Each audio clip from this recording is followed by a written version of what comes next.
Saludos, estimados padres de familia. Bienvenidos a la Escuela de Padres correspondiente al mes de julio. Este año 2023 nos ha deparado hermosas enseñanzas. Una de ellas es la que disfrutaremos a continuación, en coherencia con nuestra campaña Reto, en la que todos nos hemos unido para profesar esos principios de respeto, tolerancia y empatía, para erradicar la violencia de sedes Don Bosco.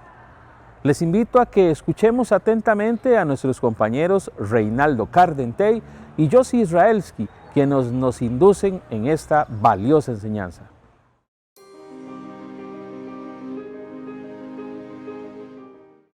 ¿Qué tal, estimados padres de familia? Mi nombre es Reinaldo Cardentey Campos, soy psicólogo acá en Don Bosco y como parte de la campaña que venimos impulsando de Asumo el Reto, le vamos a tratar el tema de herramientas para potenciar la comunicación. Vamos a iniciar este tema con el apartado de la comunicación asertiva. Siempre se ha hablado de la comunicación asertiva y la importancia de la misma para las relaciones sociales, especialmente entre ustedes y sus hijos, los estudiantes, y en general con las familias. Pero ¿qué se necesita para tener una comunicación asertiva? Necesitamos expresar opiniones, y la comunicación asertiva en realidad es eso, es expresar las opiniones sobre algún acontecimiento, sobre algo que está sucediendo a nivel familiar, por ejemplo. Si ustedes necesitan comunicarse con sus hijos, expresen lo que ustedes creen, su opinión. También expresar las emociones de cómo se están sintiendo ante una situación particular. Usted como padre de familia tiene la potestad y es necesario también que usted pueda expresar cómo se está sintiendo ante una situación que vive, por ejemplo, su hijo a nivel familiar, a nivel general. Entonces la comunicación asertiva viene bajo esos dos grandes temas: expresar opinión, opino tal cosa, y cómo me estoy sintiendo. Me siento de tal manera ante esta situación o ante este acontecimiento que está sucediendo. La comunicación asertiva no es amenazar a su hijo o a cualquier miembro de la familia, no es castigar por medio de la palabra, por medio de la comunicación, mucho menos ofender, porque a veces se mezclan el enojo, se mezclan emociones y evidentemente ofendemos y ya se pierde el sentido de la comunicación. Entonces acá es muy importante, como una herramienta que queremos el día de hoy darles a ustedes como padres de familia y encargados con respecto a la comunicación asertiva, es cómo se están comunicando, cómo están ustedes comunicando lo que sienten, lo que creen, también a sus hijos, ¿verdad? En ciertas reglas, hablamos disposiciones dentro del hogar, orden, hablamos también ante situaciones que tal vez sus hijos les hacen alguna pregunta, cómo está usted expresando eso que siente, eso que usted piensa. La comunicación asertiva va bajo esos dos lineamientos. Se trata en general y en concreto de expresar lo que sentimos, pero no bajo una manera de imposición.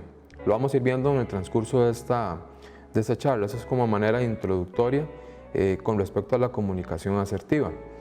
¿Qué beneficios tenemos con todo esto? Si usted expone sus pensamientos, su sentir y no castiga o no ofende en la forma de comunicarse, ¿qué beneficio va a tener? Pues va a tener muchos beneficios.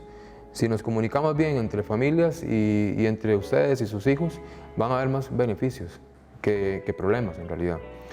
Algunos beneficios, bueno, se buscan soluciones ante una situación particular, ante un problema en particular que están teniendo sus hijos o que ustedes están percibiendo. Bueno, se busca, por medio de la comunicación asertiva, se buscan más soluciones, más que imponer, más que amenazar y más que ser dictador, por decir así, ¿verdad? Se busca más bien buscar una solución ante un problema. Se analiza una situación hablándolo, ¿verdad? Y se busca una solución. También a nivel de comunicación asertiva, se hacen conexiones entre personas. Eso es muy importante. Cuando las personas se comunican bien, cuando las personas expresan lo que sienten, cuando usted como padre de familia también expresa a su hijo o a su hija: mira, hija, hijo, no me gusta tal cosa, me siento mal, se vale. Usted como papá, como mamá o como encargado, aunque sea adulto, se vale decir: me duele tal situación a su hijo por algún comportamiento en particular o alguna situación particular en el hogar. Eso crea conexión. Es muy distinto a gritar. Eso más bien distancia a las personas, ¿verdad? Entonces, es importante esto porque conecta une las relaciones sociales a nivel social y también a nivel familiar, pues ayuda a unir más a la familia.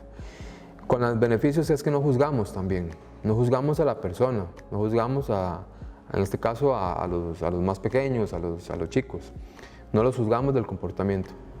Hablando, como dicen popularmente, se entienden las personas, entonces se escucha también.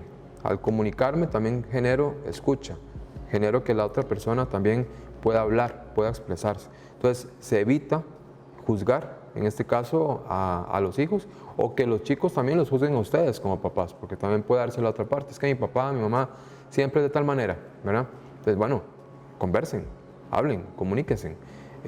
Sí se evita el juzgar a las personas. Y por supuesto, el respeto a los demás. Hay respeto. El hecho de que usted opine, que usted exprese que algo no le agrada a su hijo o a su hija, o que algo no le está gustando, no tiene que ser una forma de faltar al respeto. Se respeta también. Se respetan entre las personas, entre los miembros. Y algo muy importante, padres de familia y encargados, acá es también el manejo emocional, el manejo de la inteligencia emocional. O sea, estamos claros que hay situaciones que generan a nivel emocional un gran conflicto.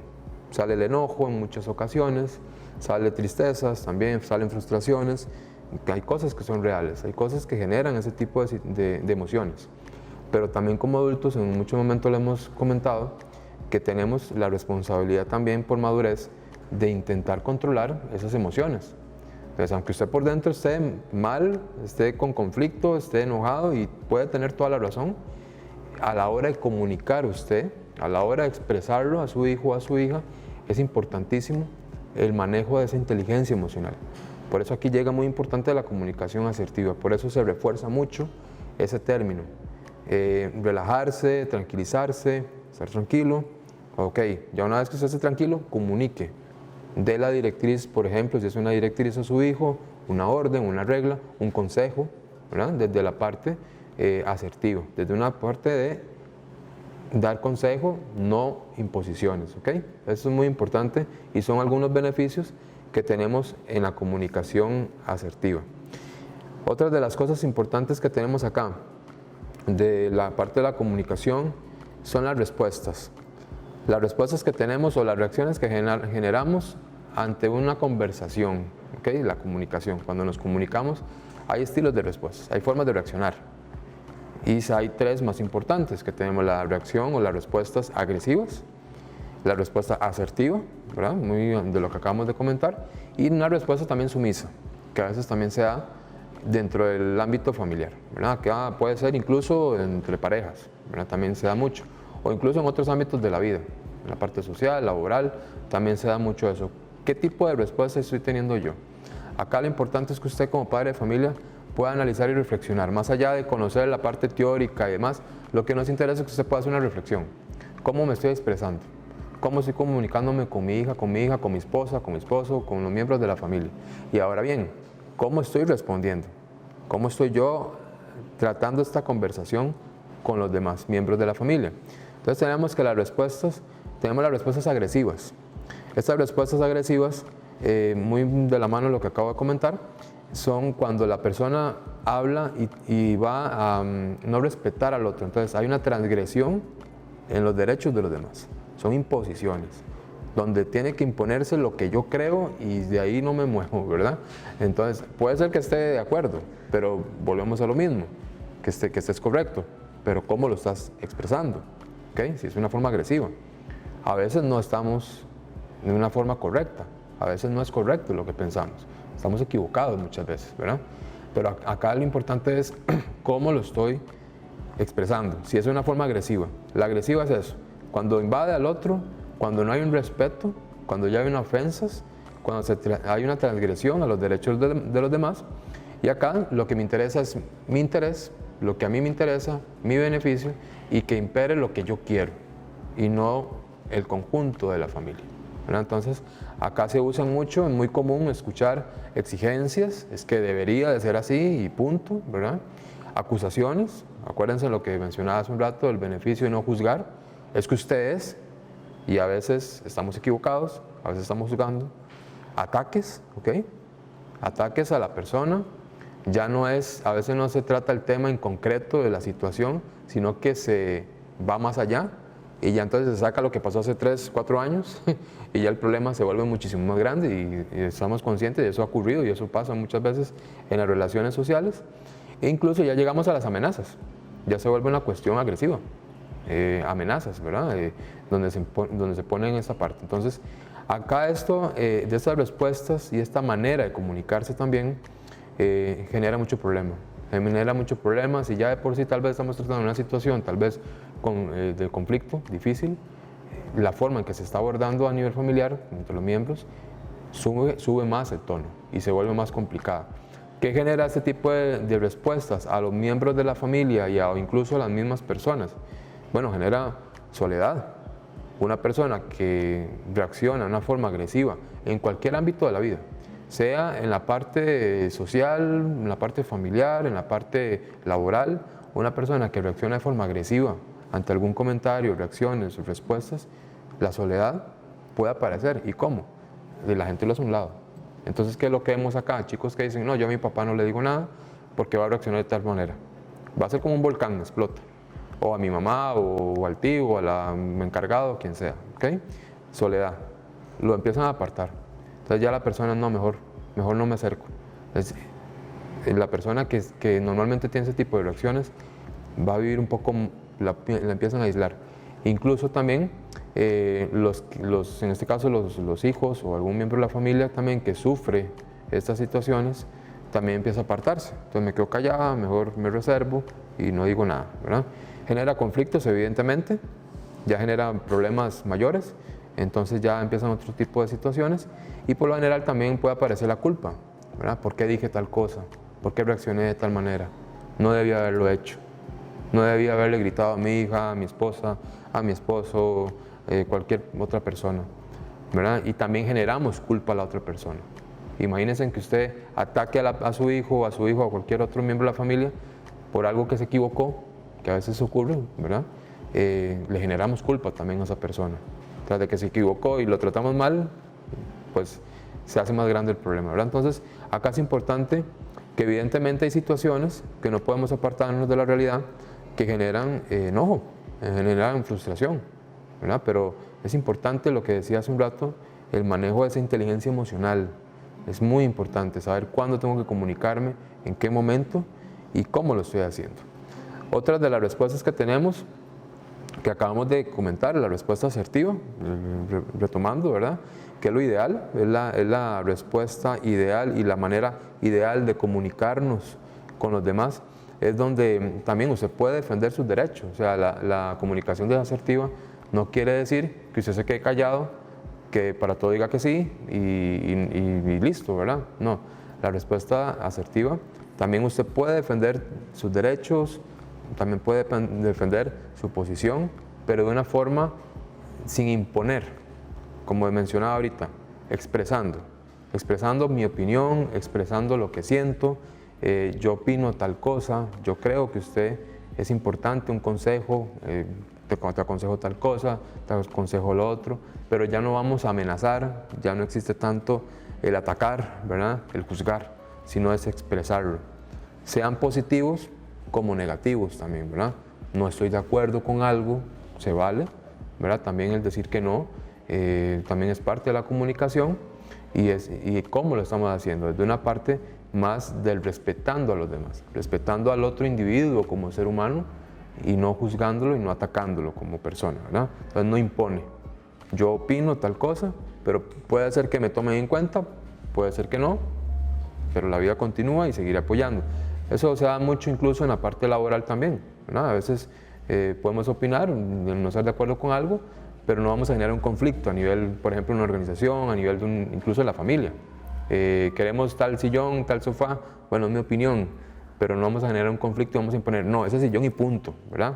Es una cuestión de expresar, de dar la opinión y entre todos los miembros de la familia, si es necesario, pues llegar a un acuerdo, ¿verdad? Es respetando entre ambas partes.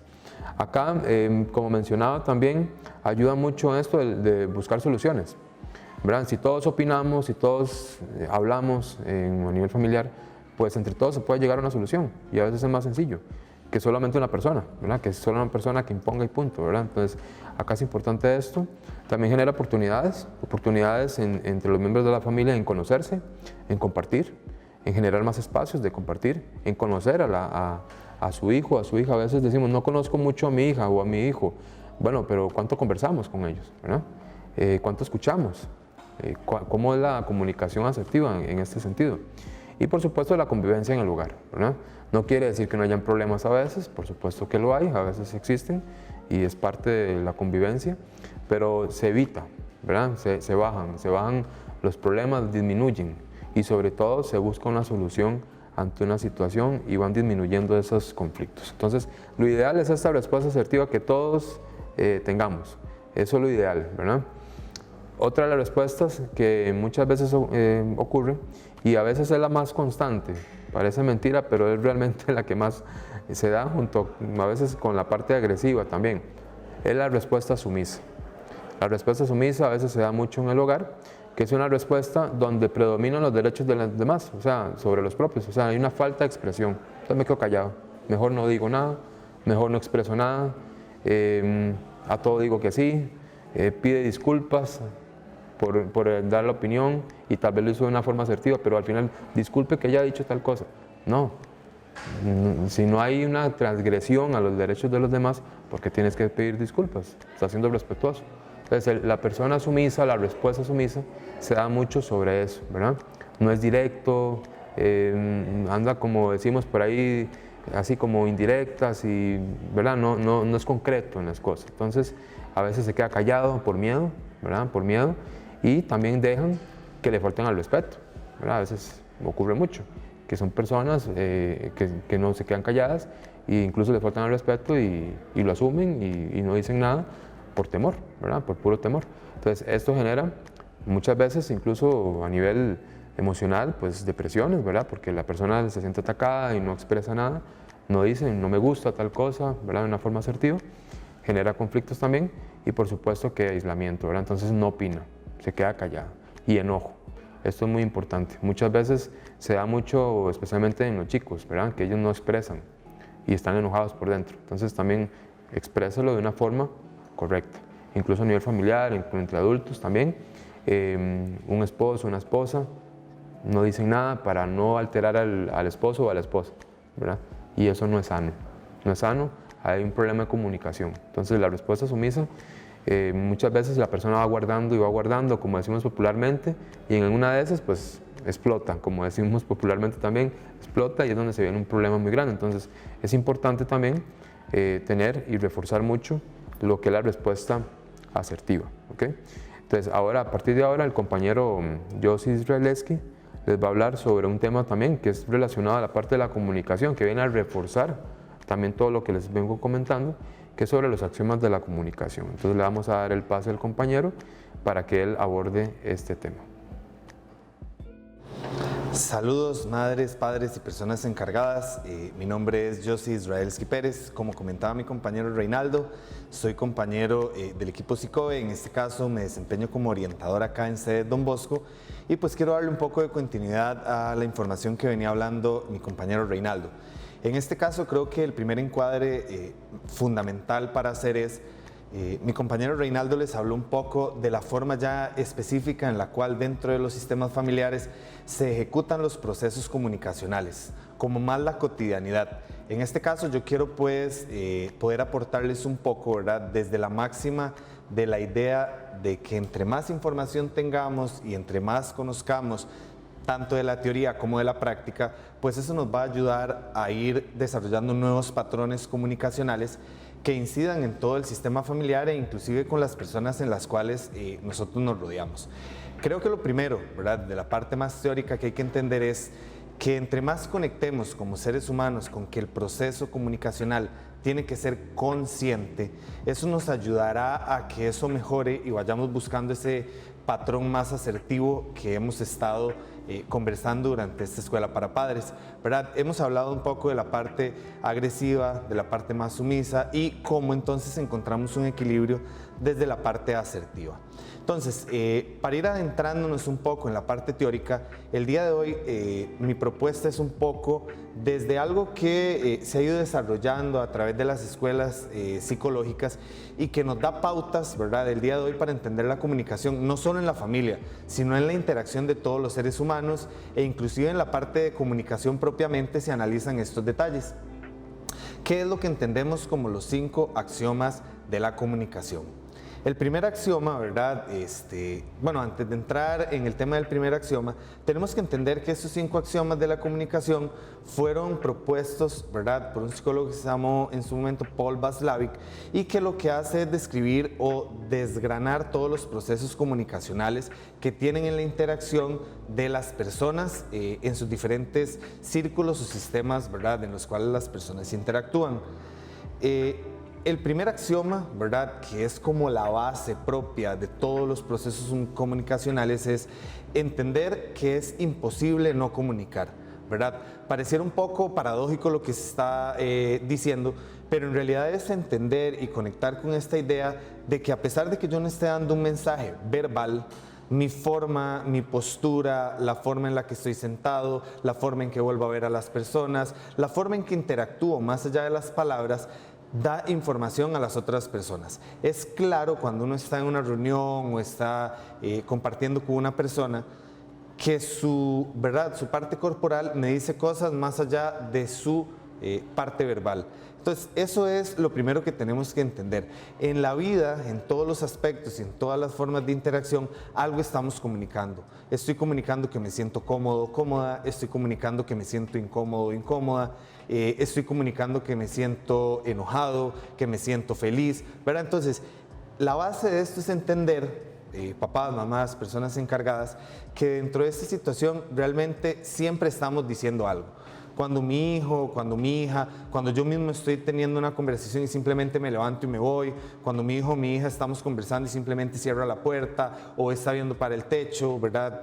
¿Qué me está diciendo toda esa información? Entonces, es importante, ¿verdad?, ir desgranando e ir haciendo un poquitito más consciente el tema de que es imposible no comunicar. Siempre estamos diciendo algo. De la mano con esto, entonces, caemos en el segundo axioma, ¿verdad?, que Watzlawick nos proponía, que es toda comunicación tiene un nivel de contenido, ¿verdad? Siempre que nosotros nos estamos comunicando con alguien, entendiendo de que en todo momento lo estamos haciendo, yo no solo transmito un mensaje verbal, sino que también indico qué tipo de mensaje y cómo este debe ser interpretado, ¿verdad? Entonces, es ir dando pasos en el tema de la comunicación para entender que no es solo un proceso unilateral y un proceso digamos que lineal, sino que es un proceso complejo que está marcado siempre por la interacción. Un ejemplo, ¿verdad?, de este segundo axioma es cuando, por ejemplo, alguien llega y pregunta, ¿esas perlas son reales? El contenido de esa pregunta puede ser real o puede interesarle las perlas o simplemente por su tono de voz y su expresión facial y el contexto que se está dando, puede ser que yo esté preguntándolo desde una perspectiva de que de verdad me interesa comprar un collar de perlas o que simplemente estoy cuestionando de que de ya yo llego con un contexto de que esas perlas realmente son falsas o llego a preguntar con una cuestión maliciosa para darme cuenta de que esas perlas realmente son verdaderas o no y puede ser que mi intención pues vaya en muchas líneas, ¿verdad? Imaginemos una muy compleja que sería que estoy preguntando si son reales porque mi intención puede ser robármelas, ¿verdad? Entonces, básicamente el contenido es lo que va a marcar un poco la pauta de la información que me está dando, o sea, hacia dónde llevo esa información que estoy dando. El tercer axioma lo tenemos que entender como que la comunicación es puntuada. Watzlawick nos dice que eso sucede cuando tenemos una conversación y que esta nos hace sentir mal o nos hace sentir bien, pero que al final no se dice cómo se siente. Entonces, son todos esos aspectos, ¿verdad?, que están dentro de ese proceso comunicacional entre dos o más personas, pero que es lo tácito, ¿verdad?, lo que no se dice específicamente, sino lo que realmente se crea a la luz de eso. Un ejemplo es cuando, por ejemplo, tenemos una conversación con una persona de la familia, con un amigo, con una amiga, con una persona importante para nosotros, y la conversación nos hace sentir mal, ¿verdad? Yo no digo cómo me siento, pero esto realmente realmente nos ayuda a entender que hubieron momentos específicos o esas puntuaciones, ¿verdad?, en el proceso largo de la comunicación que me hicieron sentir de alguna forma. Cuando retomamos una conversación en esta situación, que nos llevamos mensajes tácitos que no se hablaron, en un futuro, si yo retomo todos estos procesos comunicacionales, pues realmente podríamos conversar de que me hizo sentir mal tal situación, de que en tal momento no realmente me sentí de la forma más cómoda. Entonces nos acerca a algo que engloba toda la comunicación, que es la metacomunicación, ¿verdad? Que ahorita esto es el cierre de los axiomas, pero la metacomunicación tenemos que entenderla como la comunicación que a veces tenemos con respecto a la comunicación que ya hicimos. Suena como un enredo de palabras, pero es en el momento específico donde yo con mi esposa, con mi esposo, con mis hijos, me siento a hablar de que hace 2 días nos comunicamos de una forma que se sintió mal mi hijo, se sintió mal mi esposo, pero que simplemente quedó ahí. Entonces es retomar esas puntuaciones específicas en el proceso comunicacional para entender qué pasó y cómo realmente podemos ir tomando nuevos patrones. El punto número 4 nos amplía 2 elementos. La comunicación implica 2 modalidades. Está lo digital y está lo analógico, que eso es como darle un poco ya más de perspectiva desde esta teoría a lo que entendemos por comunicación verbal y por comunicación no verbal. Lo digital lo vamos a entender como todas esas palabras que la persona dice, ¿verdad?, y que realmente tienen un significado a la luz de los procesos. Ahora, la parte analógica, papás, mamás y personas encargadas, es la forma en la cual yo digo, ¿verdad?, algo o algún mensaje o alguna postura y cómo lo digo realmente desde mi postura corporal. Entonces, no es lo mismo que yo llegue y esté hablando acá del tema de la comunicación muy interesado a que yo simplemente esté hablando 3 cosas, me esté rascando la cabeza, esté viendo para otro lado. Entonces, el modo analógico lo que le da es mucho más significado y profundidad a lo digital o a ese mensaje que se está dando, ¿verdad? No es lo mismo decir, por ejemplo, llegarás pronto sonriendo que hacerlo con una cara enfadada, ¿verdad? No es lo mismo decir, llegarás pronto a ¿por qué llegaste tan tarde?, ¿verdad? Son totalmente 2 elementos que confluyen por ahí. Y lo último, que eso es fundamental, papás, mamás y personas encargadas, a la hora de interactuar, ¿verdad?, con nuestros hijos y con nuestras hijas, es entender que la comunicación tiene 2 formas relacionales: la relacionalidad simétrica y la complementaria. La simétrica debería pensarse que cuando yo hablo con mi pareja, con papá y mamá, en ese subsistema parental, debería haber mucha simetría. Se supone que papá y mamá deberían tener el mismo rol de poder, la misma cantidad de autoridad. Entonces, son 2 personas que se están viendo desde la misma perspectiva, que deberían tener los mismos roles y que entonces se comportan como iguales. Como les dije, desde una perspectiva de poder. Si hay violencia, ambos se tratan con violencia. Si hay gratitud, ambos se tratan con gratitud, pero desde una perspectiva de igual. Ahora, si nos vamos a la complementariedad, no podemos pensar que papá o mamá tienen una simetría con sus hijos o con sus hijas, porque hay un rol de poder diferente. Entonces, la complementariedad lo que nos habla es del orden y de la jerarquía que tiene que haber. Hay una comunicación complementaria entre padres de familia e hijos, eso es innegable, ¿verdad? También podemos verlo cuando hay un jefe y un colaborador, hay una situación de poder, ¿verdad? Cuando esto se sale un poco de las manos, cuando se da un poder desigual o una complementariedad desigual. Lo hablaba mi compañero Reinaldo anteriormente, están las respuestas agresivas, están las respuestas pasivas, entonces eso es una complementariedad total.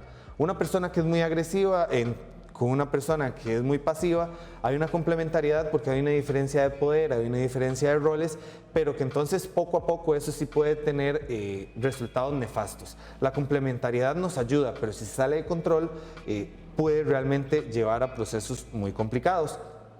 Como dice por acá, si hay violencia, uno ataca y el otro huye.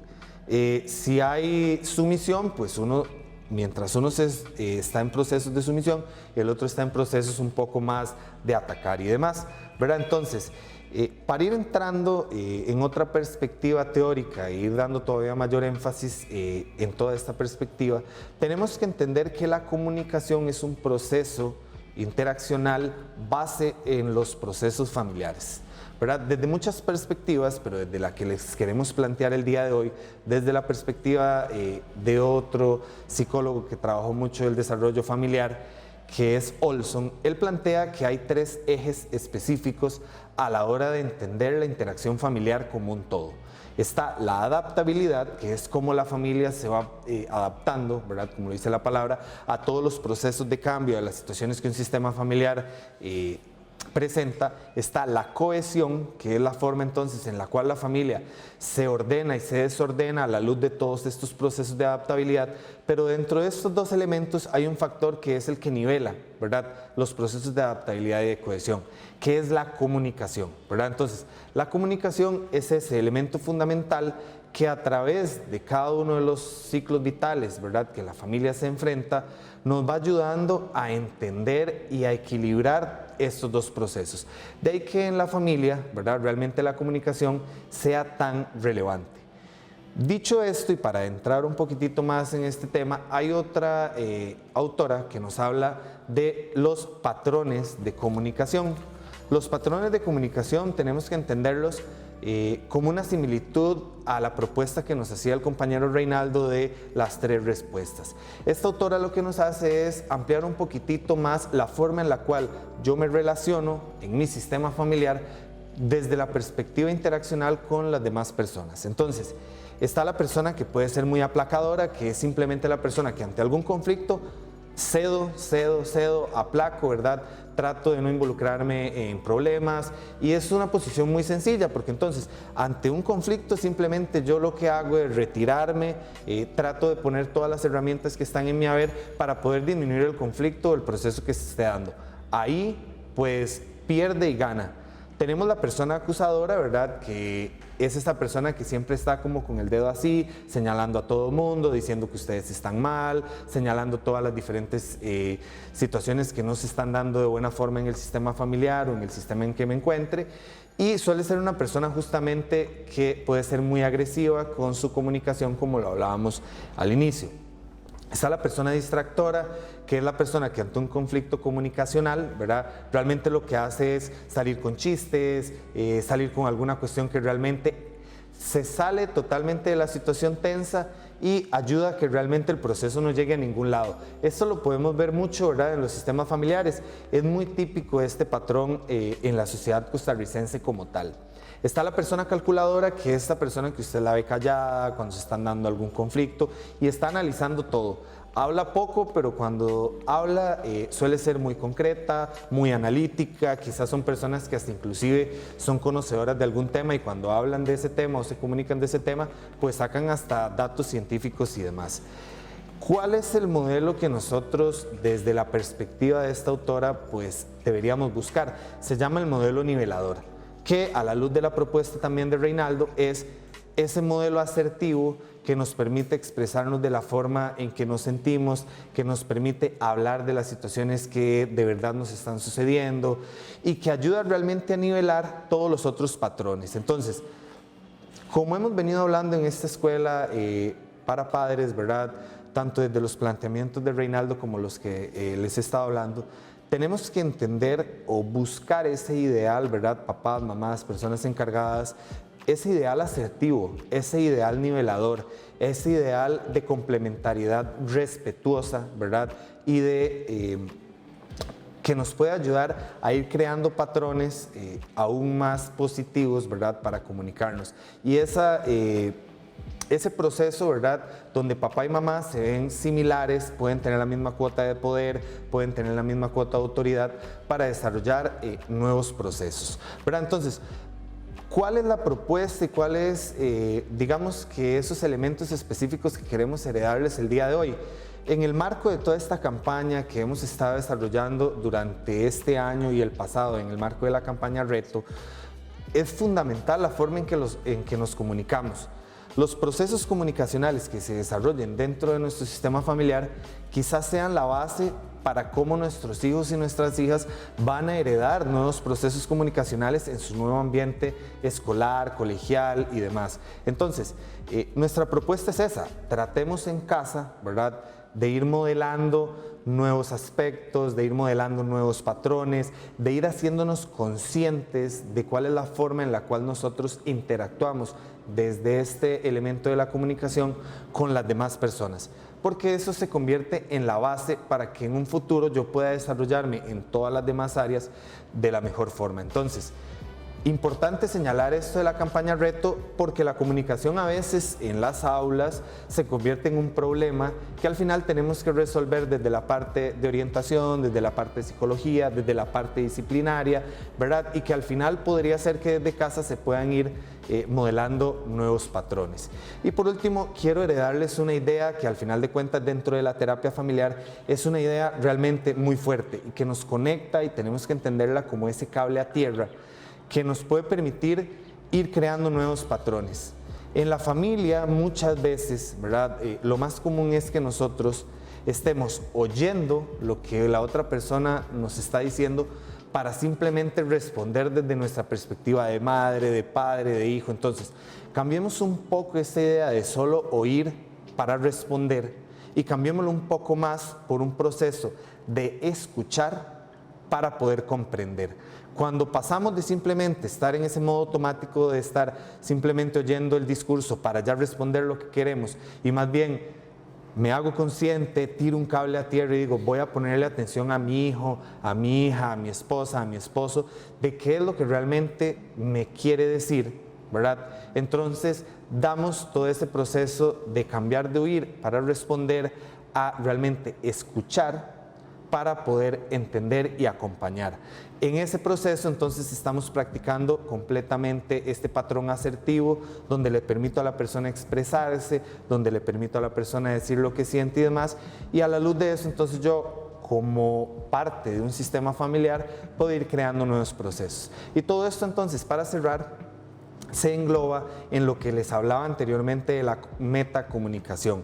Es ese proceso donde pasamos simplemente de oírnos como en un canal a abrir todos los canales de comunicación y entender qué es lo que nos estamos diciendo para un beneficio total que es el crecimiento del sistema familiar y de todos sus procesos. Desde nuestra parte, lo que esperamos es poder haberles heredado una información realmente importante, ¿verdad? La comunicación, como les hemos venido diciendo, es fundamental en los procesos familiares y en el crecimiento de la familia y en el paso de la familia por cada uno de los ciclos vitales, ¿verdad?, que se enfrenta con sus hijos y con sus hijas. Entonces, de una forma muy respetuosa, pues eso es lo que nosotros queríamos heredarles, ¿verdad? Y pues potenciarles siempre esa idea, ¿verdad? Retomo, escuchar para entender y no solo oír para responder. Muchas gracias por su atención, deseamos que siempre sigan creciendo como sistema familiar y siempre hacerles ver que como familia y como institución siempre vamos a estar, ¿verdad?, de la mano con los agentes que tenemos dentro del equipo SICOE para apoyarlos y apoyarlas en todos los procesos que ustedes ameriten. Desearles de verdad pues que sigan creciendo como familia y estamos a disposición siempre de cualquier detalle que ustedes ameriten. Muchas gracias por la atención.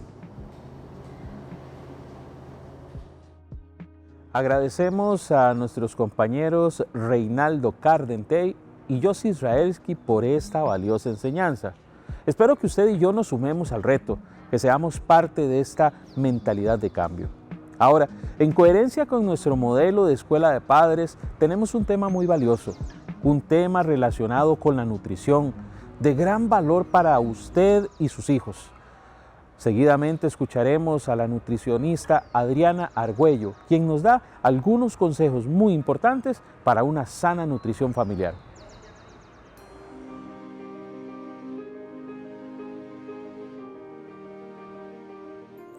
Hola a todos, espero que se encuentren muy bien. Mi nombre es Adriana Argüello, nutricionista, y hoy quiero compartir con ustedes un tema muy importante que es alimentación nutritiva para todas las edades, consejos para niños, adolescentes y adultos.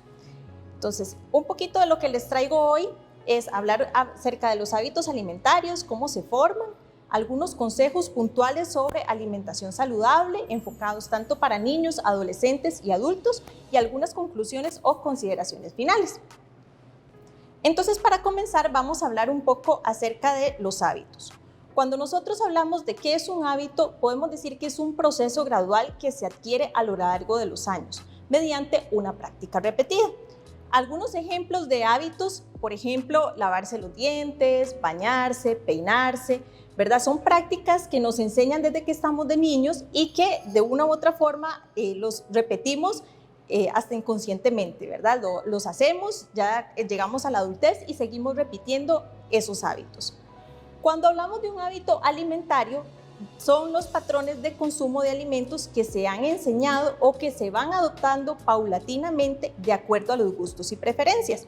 Esto quiere decir que los mismos hábitos alimentarios nosotros los vamos a adquirir desde que estamos pequeños. Quien esté a cargo de nosotros, sean nuestros padres, de nuestros abuelitos, encargados, primos, hermanos, van a irnos inculcando ciertos hábitos alimenticios. Por ejemplo, horas de comida, preferencias, si se desayuna, lo que se desayuna, tiempo, horas de almuerzo, así sucesivamente. ¿Qué pasa con esos hábitos? Que nosotros crecemos y cuando estamos en la edad adulta, muchos de esos patrones que traemos en la niñez los repetimos en la edad adulta. Esto no quiere decir que no se puedan modificar, porque por supuesto estos hábitos alimentarios pueden ser adaptados, modificados o incluso pueden desaparecer o adquirirse hábitos nuevos. Y esto va a ir en función a factores externos, por ejemplo, si yo me independicé, entonces si vivo sola, la capacidad económica que tengo, mis gustos, preferencias hacia ciertos alimentos puede cambiar, incluso el conocimiento que yo vaya adquiriendo a lo largo de la vida también puede cambiar esos hábitos alimentarios que me inculcaron desde niños. Entonces, los hábitos tienen un origen desde la niñez. Es decir, en el periodo de lactación. Cuando hablamos del periodo de lactación nos referimos al periodo cuando nosotros introducimos a los niños alimentos sólidos. Entonces, vea que es una etapa muy temprana en donde ya el niño va adquiriendo estos hábitos. Y estos hábitos van a tener un impacto en la vida adulta, que era como les decía al principio, ¿verdad? Son hábitos que adquirimos desde la niñez y van siendo arrastrados hasta la edad adulta. Se dice que está demostrado que es más fácil promover adecuados hábitos alimentarios desde la niñez que tratar de modificarlos en la edad adulta. Esto no quiere decir que no podamos cambiar los hábitos, ¿verdad? Como les decía, podemos romper esos hábitos o esos esquemas, pero sí vamos a necesitar de un esfuerzo mayor a la hora de cambiarlos y una motivación mayor que nos pueda impulsar a cambiar ese hábito. También hay muchas frases que quizás hemos escuchado o que tal vez las sigamos escuchando o incluso que nos las dijeron de cuando estábamos pequeños o que todavía las decimos a los niños cuando están comiendo, ¿verdad? Desde que están pequeñitos. Y son frases como, por ejemplo, te levantas de la mesa hasta que te comas toda la comida. Si no te comes la comida, no hay postre. ¿Para qué? ¿Cómo? Para que se haga grande y fuerte. ¿Qué pasa con estas frases? Que muchas de estas frases pueden repercutir negativamente en la edad adulta. ¿Por qué? Porque lo que le estamos enseñando al niño es no importa si usted tiene hambre o está lleno, se tiene que comer la comida del plato. Entonces, el niño puede estar satisfecho porque los niños ya traen esa capacidad de estas señales fisiológicas de saber cuándo está lleno y cuándo tiene hambre. Entonces, cuando el niño tiene hambre, come. Cuando está satisfecho, no come. Entonces, ¿qué pasa? Que le estamos diciendo al niño, se lo tiene que comer aunque no tenga hambre, cómaselo. Entonces, esto en la adultez puede acarrear algunos problemas de ansiedad. También podemos acostumbrarlos, por ejemplo, a que siempre tienen que comerse la comida esperando algún postre, alguna recompensa. Entonces, de repente crecemos y siempre nos hace falta después del almuerzo comernos algo dulce, o de repente comemos sin saber por qué estamos comiendo aunque no tengamos hambre. Entonces, son todas estas consecuencias negativas que se pueden acarrear por este tipo de frases. Entonces, la lección de esto es educar con amor. Y leo textualmente un mensaje que está en las guías alimentarias para Costa Rica para los primeros 1000 días de vida. Y dice, las niñas y los niños tienen la capacidad de expresar su interés por los alimentos y también su saciedad o desinterés. Lo hacen de diversas maneras, verbales o no verbales, es decir, el niño puede decir, ya no quiero, estoy lleno, o simplemente arrugan la cara o ponen la mano, ¿verdad? Diciendo, ya no quiero.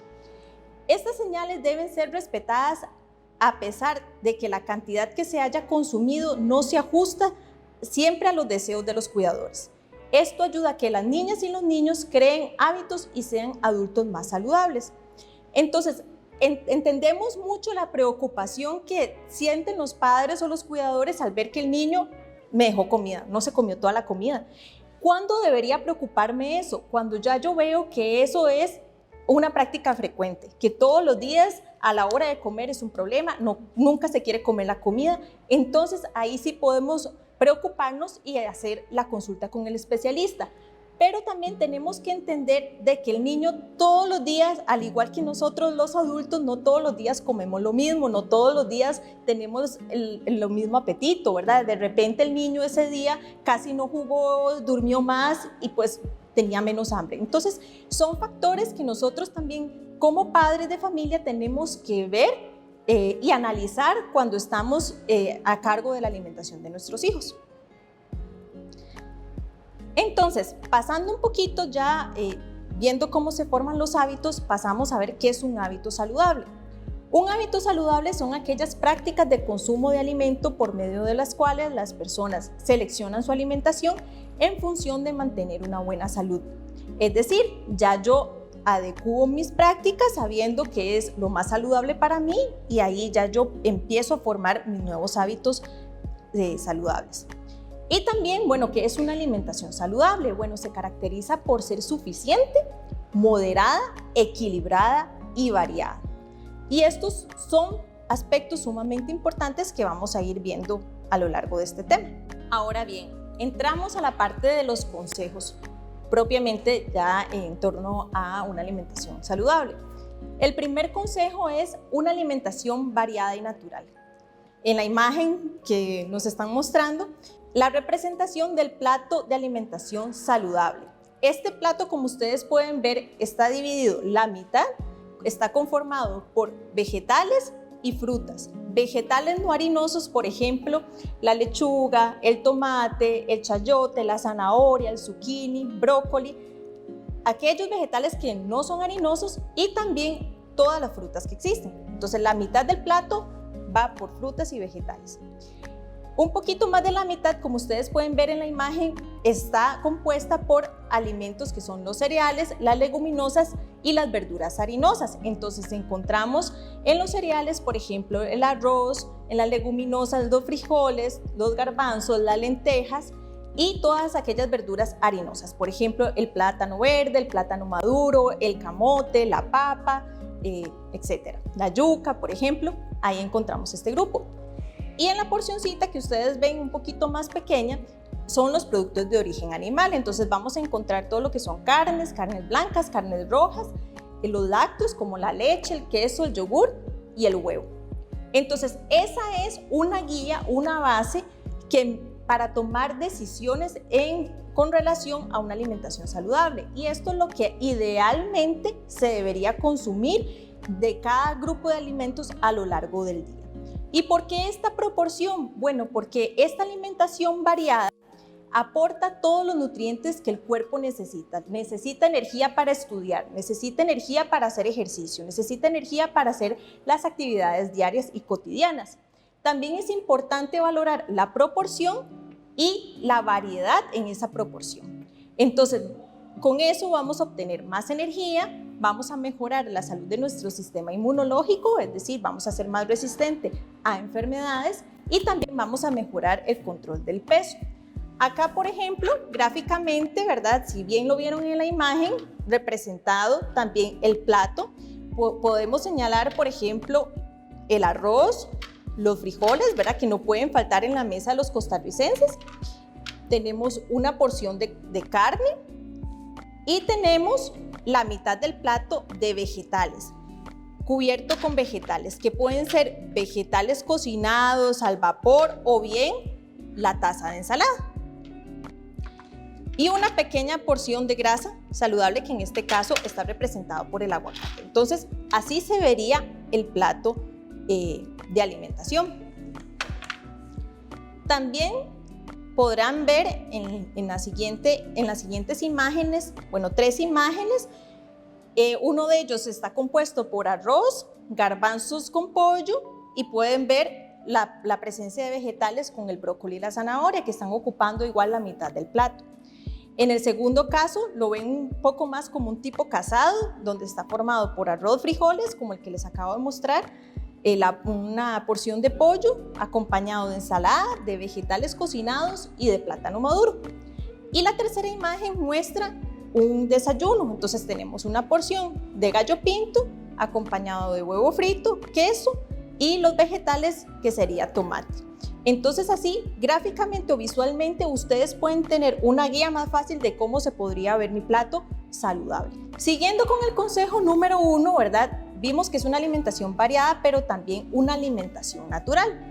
Entonces aquí les quiero explicar un poquito de la clasificación de los alimentos. Entonces tenemos alimentos que son mínimamente procesados, que son aquellos que se encuentran o que la naturaleza nos proporciona como tal, todo lo que son frutas, vegetales, carnes, lácteos, por ejemplo. Después tenemos los ingredientes culinarios, que son aquellos con los cuales necesitamos para cocinar, por ejemplo el aceite, la sal, azúcar, condimentos, vinagre. Después ya pasamos a los productos procesados que ya han recibido un procesamiento industrial que puede ser para aumentar la vida útil, por ejemplo los productos enlatados. Entonces aquí, como pueden ver en la imagen, también todos los alimentos enlatados que ustedes conocen que existen en el mercado, maíz dulce, frijoles, vegetales, hongos, etc. Y después tenemos los productos ultraprocesados, que ya estamos entrando a aquellos que todavía están más modificados a nivel industrial. Entonces tenemos, por ejemplo, las galletas, los snacks, la repostería, las bebidas azucaradas y toda infinidad de este tipo de productos. Entonces, ¿por qué está como esa alarma, verdad? Esa alarma en los productos procesados y ultraprocesados? Bueno, porque precisamente estos productos tienen mucha más cantidad de azúcar, vienen con azúcar añadida, con mucha cantidad de sal, que también agrava las enfermedades crónicas no transmisibles, entendiéndose por ello, por ejemplo, presión alta, obesidad, enfermedades cardiovasculares, etc. También estudios han demostrado que ha habido un desplazamiento en las comidas tradicionales por productos ultraprocesados. ¿Y eso por qué? Esto también se debe mucho a todo el cambio, ¿verdad? Que la gente va experimentando, que tenemos una vida más acelerada, que a las personas les da pereza cocinar, prepararse un picadillo, por ejemplo, sino que quieren buscar una opción más rápida, todo lo quieren ya y más fácil. Entonces buscan, claro, abrirse un enlatado, comprarse una comida rápida y así sucesivamente. Pero al haber este desplazamiento de las comidas tradicionales, también aparecen más enfermedades crónicas y también una mayor ganancia de peso. También estos productos no aportan los nutrientes necesarios que sí aportan los productos naturales. Entonces, la recomendación es volver a los productos tradicionales, a los productos de antes. El segundo consejo es el consumo de frutas y vegetales. Lo que se recomienda para todo grupo poblacional, desde los niños, adolescentes y adultos, son 5 porciones entre frutas y vegetales. ¿Por qué? Porque estos aportan una cantidad de vitaminas, de minerales como el hierro, el calcio, el potasio, aportan antioxidantes, aportan fibra, que es muy importante para la digestión. Y la idea aquí es combinar colores, ¿verdad? Para obtener todos los nutrientes que nos proporcionan. Entonces, frutas o vegetales morados, anaranjados, blancos, amarillos, etc. La idea es que quede esta alimentación bastante colorida. Vamos a incluir esas frutas y vegetales. Si bien a veces ahí cuesta, ¿verdad? De que dice, ay, mi niño no me come las frutas o no me come los vegetales. Bueno, se pueden hacer diferentes preparaciones. Enteras. Las frutas enteras es lo ideal porque estaríamos aprovechando toda la fibra que tienen. Por ejemplo, la naranja es mejor comerse toda la naranja entera junto con la estopa porque esto nos va a aportar saciedad y fibra. Pero también podemos comerlas, hacerlas en jugo, mezcladas, por ejemplo, en batidos, frutas con vegetales. De repente hacemos un batido de piña con pepino, le agregamos espinaca o apio, ¿verdad? Entonces ahí estamos mezclando frutas y vegetales. También en ensaladas podemos hacer combinaciones de ensaladas y agregarle algún tipo de fruta, no sé, gajitos de naranja, gajitos de mandarina o alguna otra fruta que tengamos disponible. También podemos agregarle vegetales a las sopas, chayote, zanahoria y otros más, ¿verdad? Para que quede más nutritiva. Podemos hacer cremas con los vegetales, cremas de ayote, crema de tomate, picadillos, que también igual podemos combinar, por ejemplo, chayote con zanahoria, chayote con papa, papa con zanahoria. Guisos también los podemos comer al vapor, al horno o mezclados con arroz, ¿verdad? Podemos también hacer un arroz blanco y agregarle vainica, agregarle zanahoria y ya queda un arroz más colorido y más rico en nutrientes y con más fibra. Ahora bien, ustedes podrían preguntarse, ok, son 5 porciones entre frutas y vegetales, pero ¿cuánto es una porción? ¿O cómo yo sé medir a lo largo del día si cumplo con las 5 porciones de frutas y vegetales? Bueno, si estamos hablando de frutas enteras, por ejemplo, la naranja, una manzana, la porción es una fruta, ¿verdad? Una fruta entera. Una naranja, una manzana es una porción. Si las vamos a comer picadas, sería una taza, que sería como, por ejemplo, la porción que ustedes ven acá.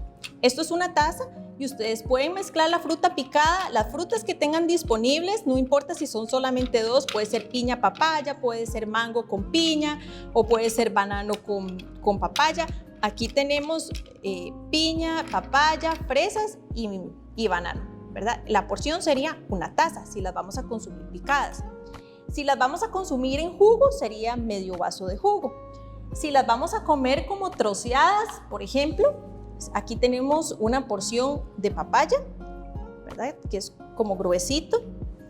Y si es un banano, es una unidad pequeña. Aquí ustedes podrán ver que es un bananito pequeño, la porción. Y si hablamos de vegetales o ensaladas como tal, bueno, las ensaladas serían una taza, que más o menos visualmente se verían así. Igual de los ingredientes que tengan disponibles, en este caso tenemos lechuga, tomate, pepino, pueden hacerla con repollo, con culantro, ¿verdad? Los ingredientes que tengan. Y si son vegetales cocinados, es media taza. Entonces estaríamos viendo más o menos como en el plato que les había mostrado anteriormente, que tenemos brócoli, tenemos vainica, tenemos zanahoria. Entonces, la porción es media taza, ya en cocinados. Entonces, de esta forma ustedes pueden ya visualizar o ir haciendo, ¿verdad? Check si están cumpliendo con las 5 porciones entre frutas y vegetales.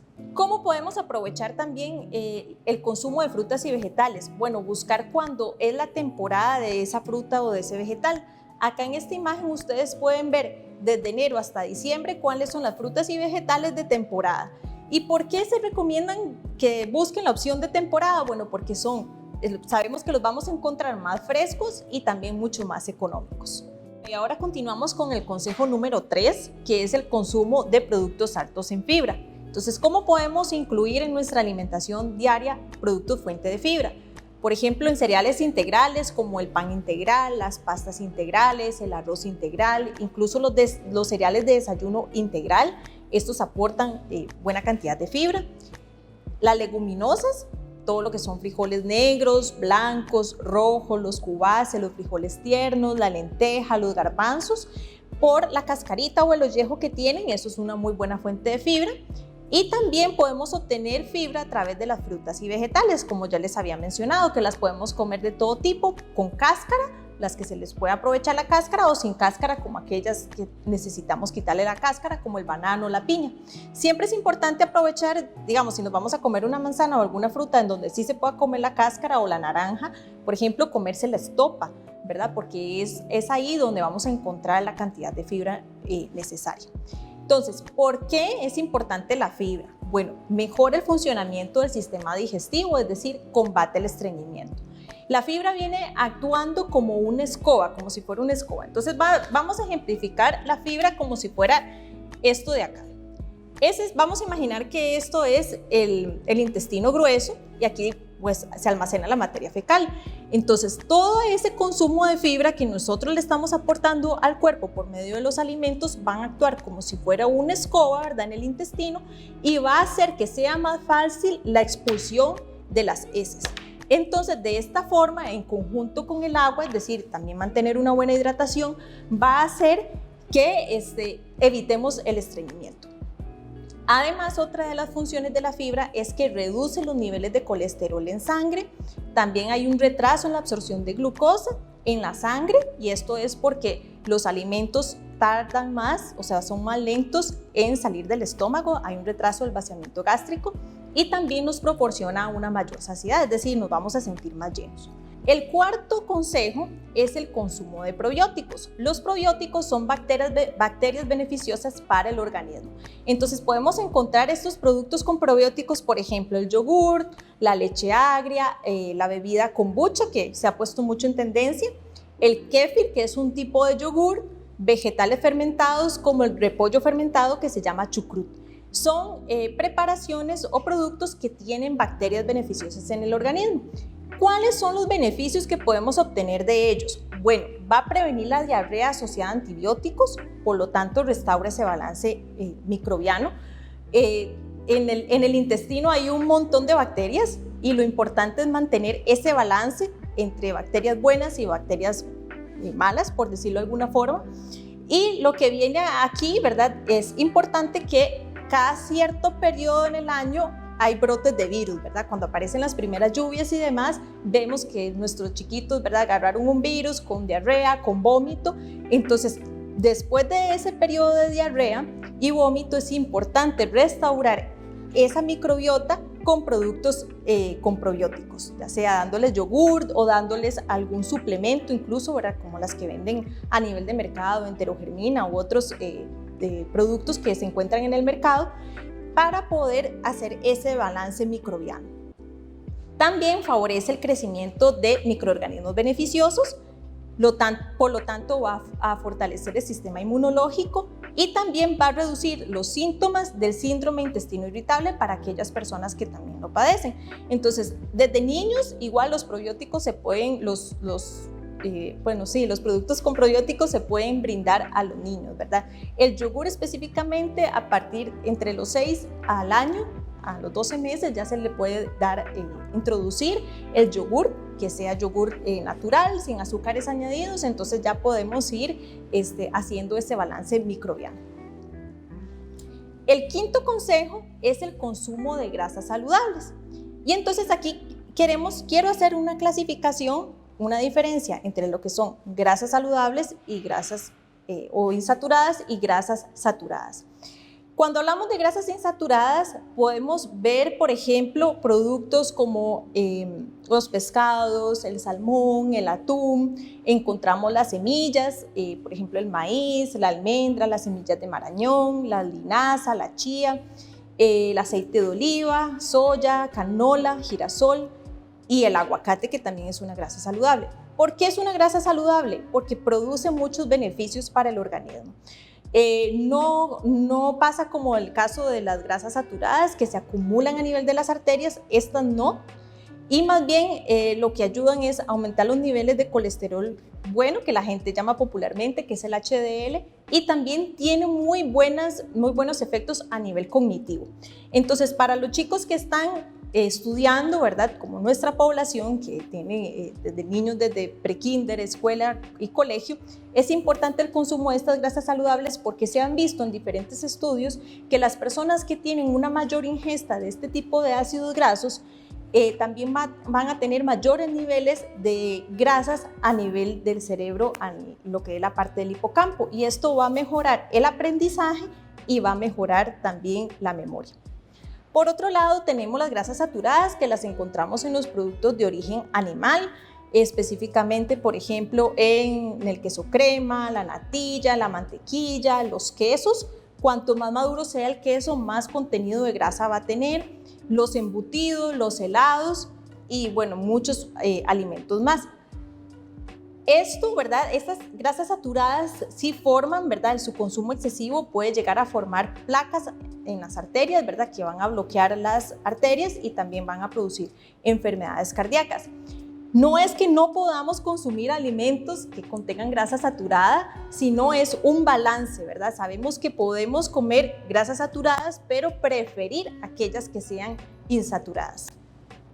El sexto consejo es la hidratación. Es muy importante también hidratarse, más con los climas que a veces tenemos en nuestro país, que mucho calor, mucho sol, ¿verdad? Si hacemos actividad física al aire libre, si de repente nuestro hijo pasó en la escuela corriendo, también necesita hidratarse muy bien. Entonces la recomendación es tomar de 6 a 8 vasos de líquido por día, que al menos de esos 6 a 8 vasos de líquido, 4 sean de agua pura. Por lo tanto, se recomienda incluir en las comidas el agua pura. También se pueden incluir los líquidos como refrescos naturales, ojalá que sean de la fruta natural. Y podríamos también mezclar obtener una parte de la porción de fruta del día. También podemos, con las sopas, también las sopas ayudan a hidratarnos, pero sí evitar los refrescos azucarados o las gaseosas, que también pues contienen mucha cantidad de azúcar. Entonces es muy importante vigilar que nuestros hijos siempre estén bien hidratados, mandarles pues su botellita de agua y hacerles hincapié de que tienen que estarse hidratando, tanto los niños como los adolescentes y pues los adultos también. El séptimo consejo es el ejercicio. Si bien ya no es propiamente de alimentación, siempre vemos como complemento a una alimentación saludable dos factores, que es el ejercicio y la calidad de sueño. En este caso, con el ejercicio, sí quiero hacer una diferencia entre lo que es actividad física y ejercicio.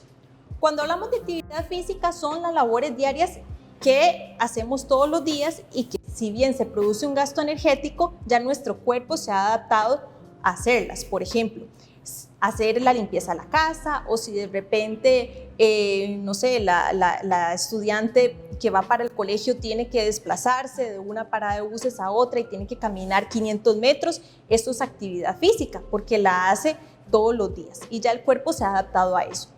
En cambio, el ejercicio es una actividad planificada, estructurada y repetitiva. Es decir, yo me planifico y digo, en esta semana voy a hacer ejercicio, lunes, miércoles y viernes, desde las 5 hasta las 6 de la tarde. O 30 minutos es lo que voy a destinar a hacer ejercicio y la actividad va a ser ir a caminar. Entonces ya hay una diferencia porque lo que yo estoy haciendo con el ejercicio es que es una actividad ya estructurada. Entonces, según la Organización Mundial de la Salud, lo que se recomienda hacer de ejercicio son 150 minutos por semana, que esto equivale a 30 minutos 5 veces al día, como mínimo. Puede ser que la persona haga 1 hora y eso está bien, siempre y cuando ajustar sus necesidades energéticas y también de hidratación, como los mencionaba anteriormente. ¿Qué beneficios aporta el hecho de hacer ejercicio? Pues aporta múltiples beneficios, por ejemplo, alivia el estrés, mejora la sensación de bienestar, disminuye el colesterol LDL, que es el famoso colesterol malo, y aumenta más bien el colesterol HDL, que es el bueno. Ayuda también al control de peso, a reducir el riesgo de enfermedades crónicas no transmisibles y también mejora la calidad de sueño. Importante que si yo como padre de familia o si estoy estudiante y no sé, paso mucho tiempo sentada frente al escritorio, frente a la computadora o con los libros y estudiando, hacer pausas activas. Por lo menos cada hora, hacer unos 5 minutos de pausas activas, 5 o 10 minutos, caminar, estirarse y retomar.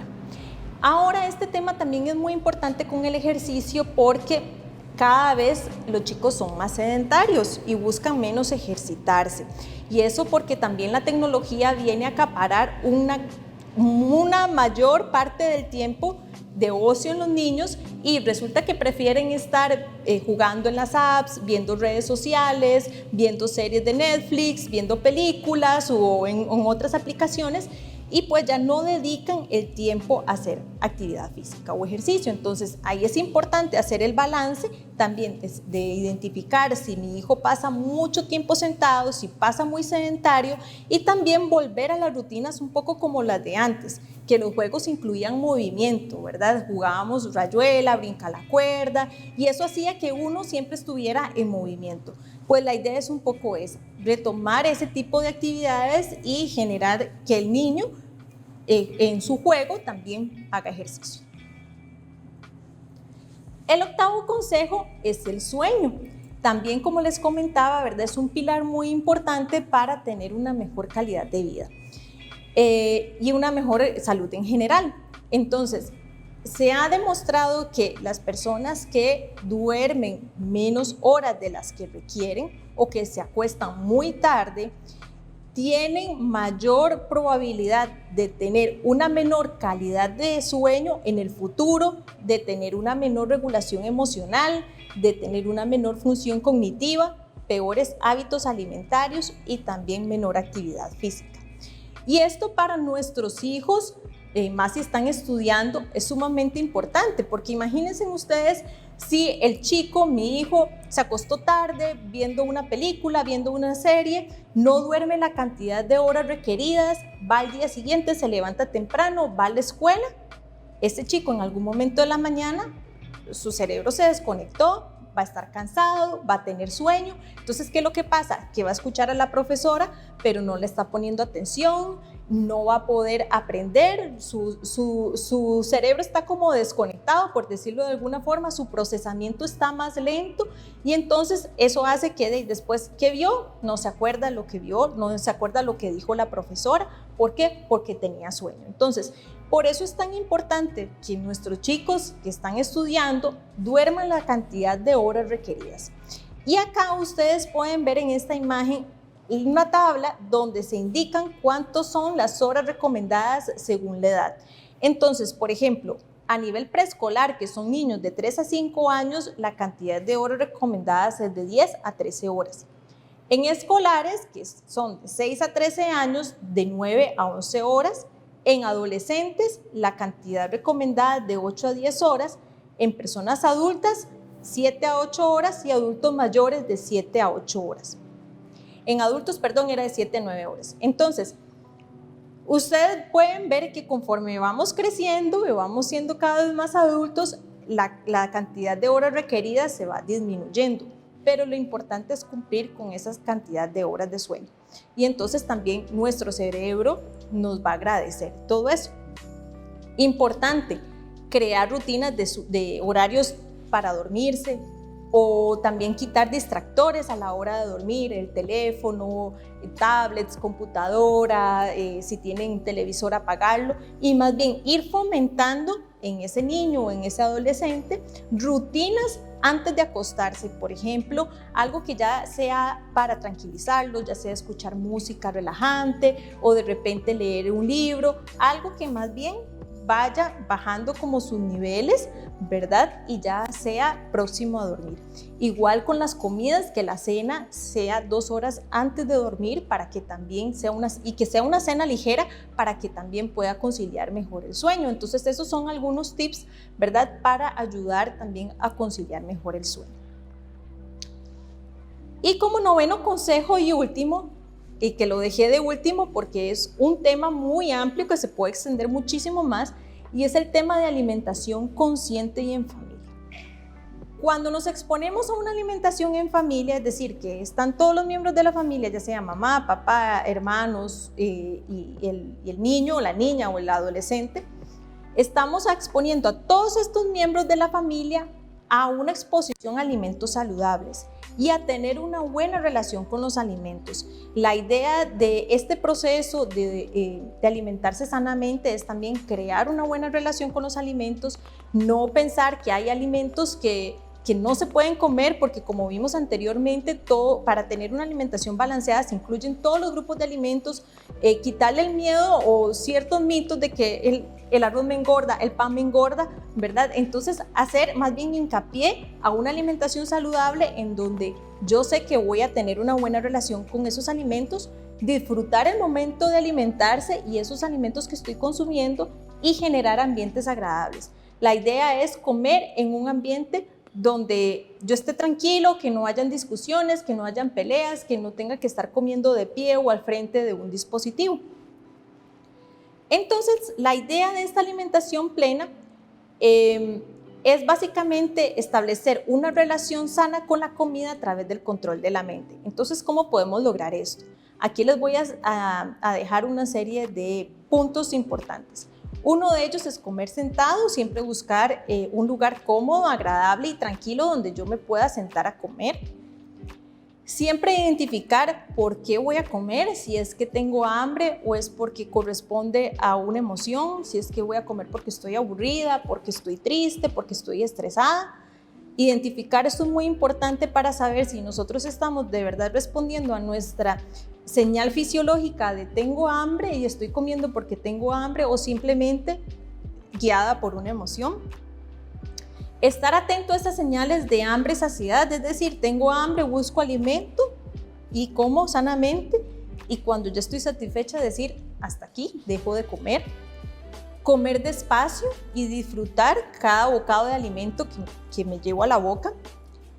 Tener una atención plena al momento de comer, es decir, saber qué es lo que estoy comiendo, no tener un teléfono a la par, no tener la computadora, no estar trabajando y comiendo, no estar viendo una película o televisión mientras como, que muchas veces pasa que de repente le preguntamos a alguien, ¿qué comiste? Y nos responden como, ay, no sé, pero estaba muy rico.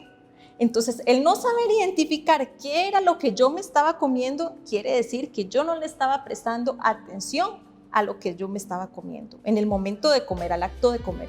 Entonces, ya ahí ya no hay una atención plena. Y lo que queremos es que cada bocado que yo que tenga, lo disfrute y sepa qué es lo que estoy comiendo. Eso pasa también cuando vamos al cine y estamos viendo una película y comiendo palomitas y de repente compramos las palomitas más grandes y pensamos que nos iba a sobrar, y cuando salimos del cine nos dimos cuenta que ya nos comimos todas las palomitas y ni siquiera nos dimos cuenta. ¿Y por qué? Porque no estamos prestando atención a lo que estamos comiendo, sino a lo que estamos viendo. Entonces hay una desconexión de la mente con la comida. Otro punto importante es también, bueno, como ya les comenté, disfrutar ese momento de comer, saber que no todos los días son iguales, es decir, que yo no todos los días voy a comer lo mismo, que no todos los días voy a tener la misma cantidad de hambre y que eso está bien. También estar atento a las selecciones de los alimentos, tratar de siempre elegir los alimentos porque nos nutran, porque sean los más saludables, y no porque sea lo más rico precisamente, aunque también es importante hacer ese balance. Y por último, identificar sentimientos o emociones que le damos a los alimentos, porque sabemos que los alimentos tienen una carga emocional muy fuerte. Entonces, también tratar de identificarlos. Y en todo este proceso de alimentación plena, si nos ayuda a calmarnos un poco la mente y la ansiedad, que nos puede ayudar es hacer meditación. Meditar ayuda bastante. Entonces, estos son algunos consejos en cuanto a alimentación plena, estos últimos, y estos sería el tema de hoy de Escuela para Padres. Ya para ir finalizando, recordemos para cerrar el tema de que la formación de hábitos comienza desde la niñez y que la niñez juega un papel muy importante en la formación de hábitos y que estos perduran hasta la adultez, de que la alimentación saludable implica comer todos los grupos de alimentos, que no hay alimentos que no se puedan comer, que hay alimentos malos, sino que simplemente hay que balancearse y estar atento a las proporciones y cantidades que le estamos dando a nuestro cuerpo. Y les dejo a ustedes un análisis personal de ver cómo están sus patrones alimentarios, de cómo están en cuanto a estos consejos que les brindé el día de hoy, en su familia, cómo estoy con mis hijos, conmigo mismo, y poder hacer una lista de las cosas que pueden mejorar. Entonces espero que este tema les haya sido bastante útil y que también puedan repasarlo y puedan hacer esa lista, ¿verdad? Y este análisis propio de su alimentación. Muchísimas gracias. Las enseñanzas de esta escuela de padres resultan muy valiosas, tanto con el tema reto como este tema de la nutrición deben llamarnos la atención a vivir mejor. Hoy les invito a que sigamos en esta experiencia de escuela de padres mes a mes mediante la herramienta de Edpuzzle, respondiendo a las preguntas y a las diferentes iniciativas y así poder acercarnos más a una vivencia personal y familiar de este crecimiento al que llamamos escuela de padres. Nos vemos Dios mediante el próximo mes. Que Dios les bendiga.